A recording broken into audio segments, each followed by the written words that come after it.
Well, it's the absolute ultimate in the dream for this youngster from Slovenia. He's gone very early on today to get his revenge on everybody, I think. Tadej Pogacar reversing his fortunes from yesterday. Tadej Pogacar, one of the strongest and most famous cyclists of the 21st century.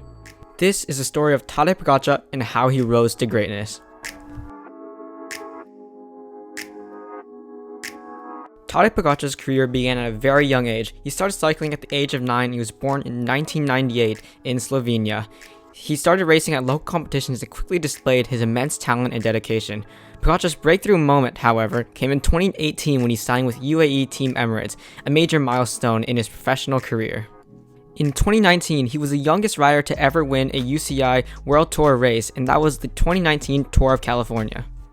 From there, his career only got better. He entered his first ever Tour de France and ended up taking the yellow jersey after a hard-fought battle. After a few dropouts from notable GC contenders, the GC was wide open for Tadej to take. Stage after stage, he fought to make his mark in his first ever Tour de France. In numerous instances, he attacked, and in only one instance, only Roglic was able to match his powerfully incredible attacks. Before I continue on, I'd like to ask you all to smash that like and subscribe button and let me know in the comments, what do you think of Tadej Pogacar? With Primož Roglic as Jumbo-Visma's GC contender, it was extremely hard to take the yellow jersey from him. On stage 19, Tadej Pogacar was a whole 57 seconds back from Primož Roglic, but he did not let that stop him. He gave it everything he had in the time trial, ultimately taking the yellow jersey back from Roglic. It was a race like none other. Not only did he claim the yellow jersey, but he also took the KOM jersey and the young rider jersey, something that's only been done a few times in the Tour de France. He was also the second youngest rider to ever win the Tour de France, something that is incredibly hard to do. He continued to race in other stage races and tours. His 2021 professional cycling season started off really strong. He started off by winning the UAE Tour, something that is pretty hard to win. He also won the Tour of Slovenia in his hometown. He began the 2021 Tour de France as one of the favorites alongside Primož Roglic, Geraint Thomas, and Richard Carapaz.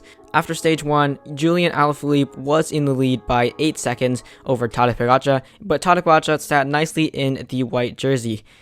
Stage 5 was a time trial, and it was the first of the 2021 Tour de France.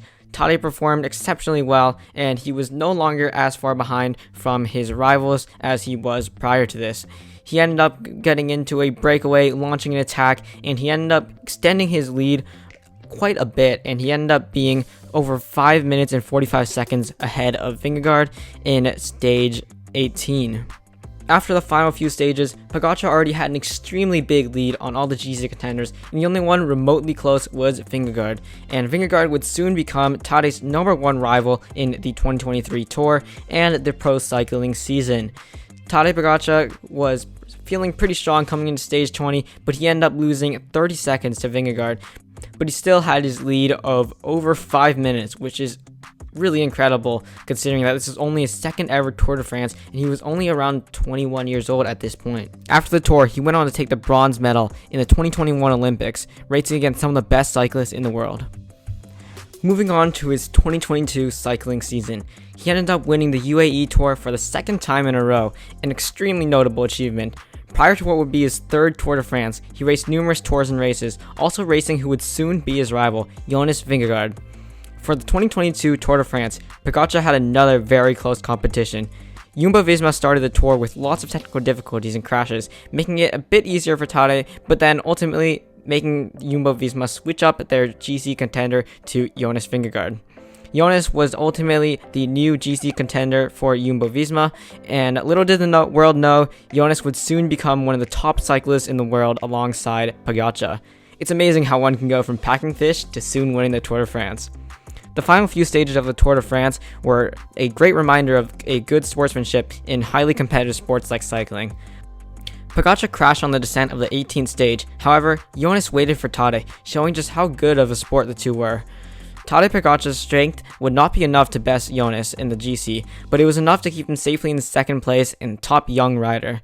After the Tour, he decided to skip the Vuelta, another major stage race that is typically on his calendar. He went on to compete in the World Championships, finishing 6th in the time trial and 19th in the road race. The 2023 season came very quickly. With the world watching him, Tadej secured wins at both the Vuelta a Lucia and the Paris-Nice. At the start of the Bastogne-Liège, Tadej crashed, leaving him with a fractured wrist. This would soon impact a lot of his season, but it would not stop him from participating in the Tour de France. Coming into the 2023 Tour de France, many critics were quick to say that Tadej was not going to be at his best after only training for a bit in his team camp after his injury. After a bit of a rough start, Jonas had a bit of a gap on Tadej. However, as he has proven in the past, there is no amount of time that will stop him from going for the win. This was not going to be a barrier for him. He went on during the tour, unleashing brutal attacks and emphasizing his strength. So far, Tadej has won stage 6 of the Tour de France, where he beat his rival Jonas. So what makes Tadej such a good rider? His ability to win tours and make major moves like the one seen on the screen is largely due to the fact that he's an exceptional climber with the ability to unleash huge attacks on even the hardest stages.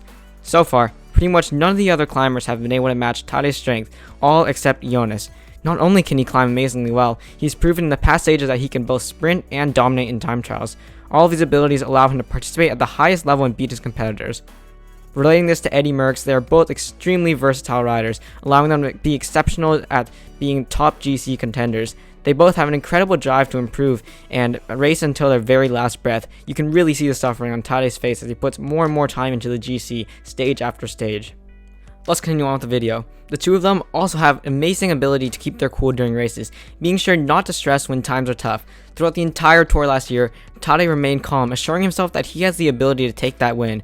Tadej also has a knack for finding the perfect time to attack, timing it when his competitors are suffering the most. Contrary to Jonas, Tadej is more of an explosive rider, allowing him to gap Jonas on those steep gradients, whereas Jonas is more of a steady guy, and he likes to really smash that. Once he is ahead, he can really keep that steady tempo and keep it going all the way to the finish. As many have already mentioned in various videos and around the internet, Tadej also brings a lot of fun to the sport of cycling, making it just a little bit less serious than it currently is, and we love to see that. Much like Merckx, Tadej continues to inspire cyclists all around the globe, showing them what is possible if they reach new heights and push themselves to the limit. It is no doubt that Tadej will achieve great things in his future as he continues to dominate in the world of cycling.